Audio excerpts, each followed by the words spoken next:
Hey y'all, assalamu alaikum. It's your brother Abdurrahman Murphy here with another video on behalf of Qalam Institute. So we've covered two awesome videos so far on answering the question, how do I get married? The first is self-evaluation. Who am I? What are some things that I like? What are some things that I need to work on? And who really do I need to look for? Because you can only know the person that you want to look for once you know who you are yourself, because that's going to make it a lot easier, and the compatibility test and search will become a lot more simple once you know the first part of that equation, which is you.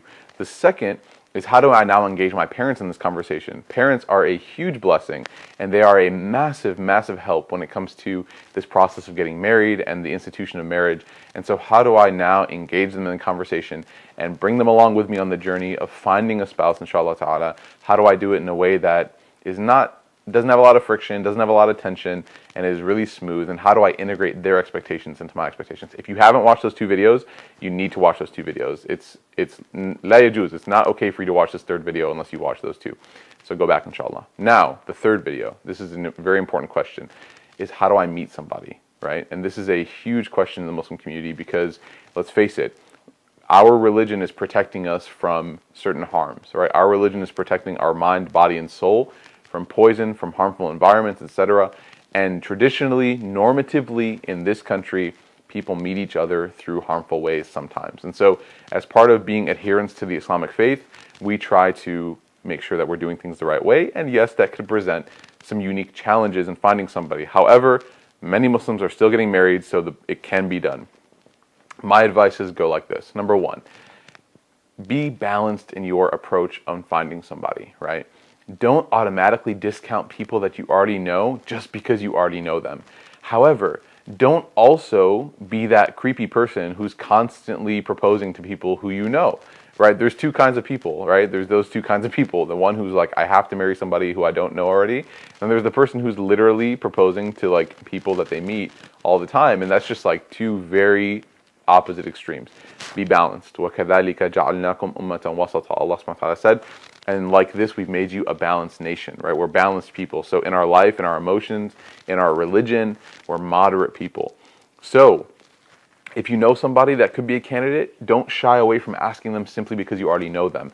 However, if you feel like you really don't know anybody that could fit what you're looking for, that's okay. Don't be against looking for somebody else whom you may not know yet.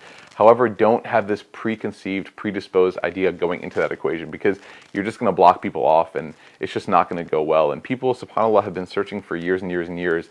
And my recommendation to them is try to look at the gems that are already around you that you might be blinded to.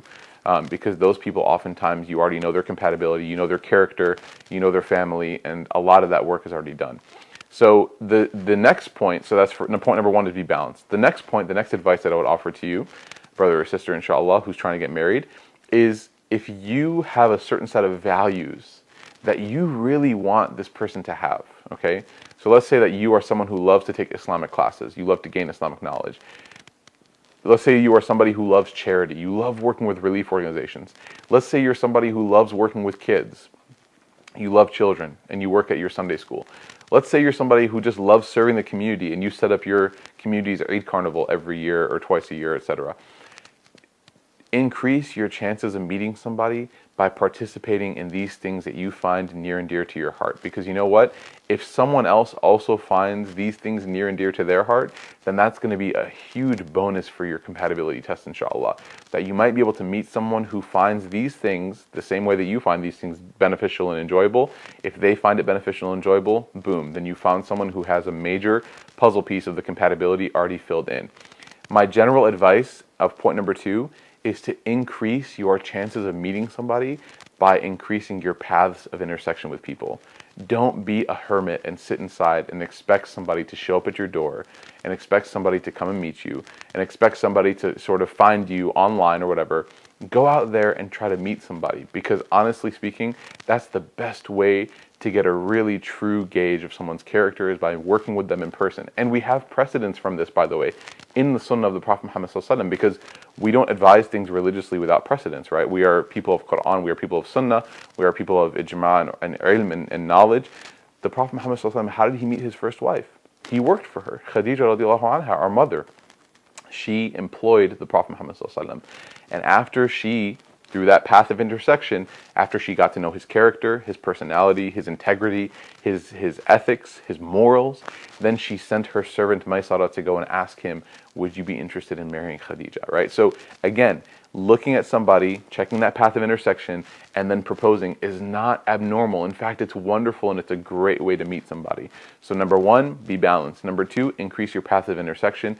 And number three is to trust in Allah subhanahu wa ta'ala. This process can be very draining emotionally, physically, and even spiritually.